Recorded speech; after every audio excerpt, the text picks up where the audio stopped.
E o povo está voltando às ruas, o que é admirável, porque nos últimos anos o que fizeram foi impor o medo.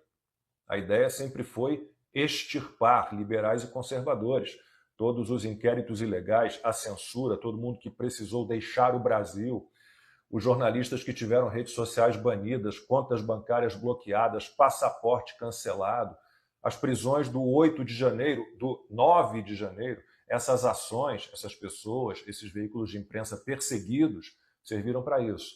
Calar, eliminar, de certa forma, quem defende a Constituição, as leis, quem é democrata de verdade, quem não abre mão do debate.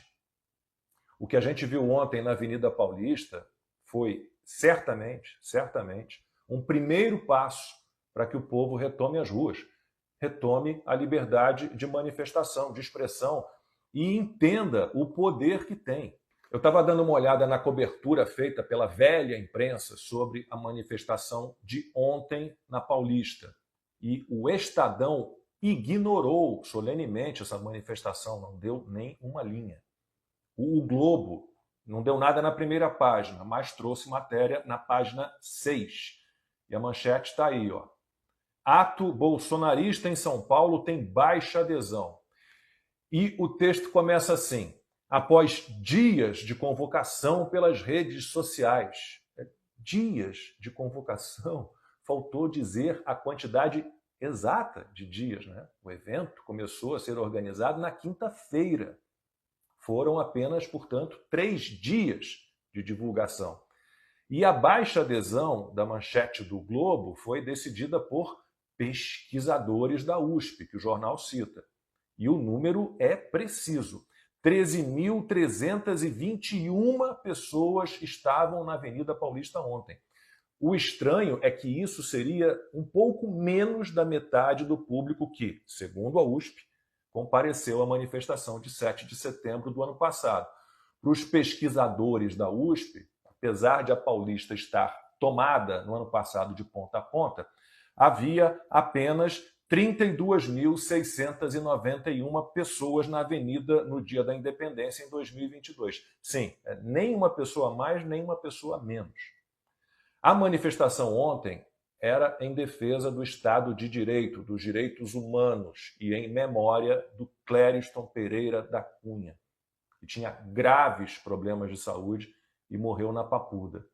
E o Globo insiste em chamar o que houve no 8 de janeiro de atos golpistas. Na capa da Folha de São Paulo, o Clériston é tratado como um preso pelos ataques de 8 de janeiro. Só que não havia provas contra ele, nada, nenhuma imagem do Clériston quebrando alguma coisa. Mesmo assim, e apesar do estado de saúde delicado, ele estava na Papuda havia mais de 10 meses aguardando julgamento. A legenda na foto da primeira página da Folha diz, pelo menos, que a manifestação ocupou a Avenida Paulista. A Folha não publicou uma estimativa de público e citou que a Polícia Militar não fez o cálculo. Aliás, na minha época de repórter, quem passava a informação sobre a quantidade de pessoas numa manifestação era mesmo a PM. E a Folha fala com certa ironia sobre uma das pautas do ato na Paulista, a defesa dos direitos humanos. Diz que essa nunca foi uma pauta da direita, que sempre lutou pelo endurecimento das leis contra bandidos. O que a Folha esquece, de novo, é que o Clériston não era um bandido. Como eu já disse, ele aguardava julgamento havia mais de 10 meses, sem provas contra ele, tinha saúde frágil e o principal pedido de soltura dele, feito pelo Ministério Público Federal, foi ignorado pelo Alexandre de Moraes. Ontem, o UOL, que é do Grupo Folha, publicou nas redes sociais 8 linhas sobre a manifestação. 8 linhas e 3 mentiras. Falou que havia apenas 1.000 pessoas na Paulista, chamou o que houve no 8 de janeiro de atos golpistas e disse que o Clériston morreu de mal súbito. Mas o Clesão, o Clériston, tinha comorbidades, doenças pré-existentes, vasculite, diabetes, hipertensão. Portanto, o ambiente prisional, sim, colocava a vida dele em risco. Ele não era, apesar do discursinho do Luiz Roberto Barroso, um preso com boa saúde que, de repente, teve um mal súbito e morreu. Mais tarde eu vou publicar um depoimento da juíza e professora Ludmila Lins Grilo sobre a morte do Clériston.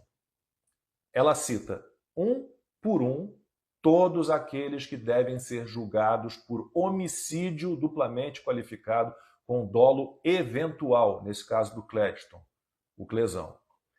Sobre a volta do povo às ruas, foi dado um primeiro passo, né? Diante de todo o terror, de todo o medo que tem sido imposto.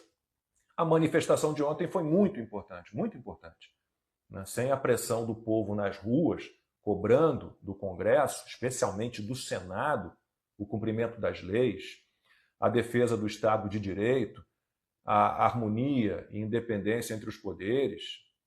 Se não houver isso, a caminhada para o precipício não vai ser interrompida. E eu sempre digo que o medo ele é importante, ele aumenta o estado de alerta, né? Aumenta a atenção, a concentração, mas ele precisa ser limitado de alguma forma. O medo, quando ele é avassalador, ele se transforma em covardia. Eu sempre falo isso. O contrário de coragem não é medo, é covardia. E o povo nas ruas, infelizmente chegamos a esse ponto, passou a ser uma demonstração de coragem. E o Brasil precisa muito disso.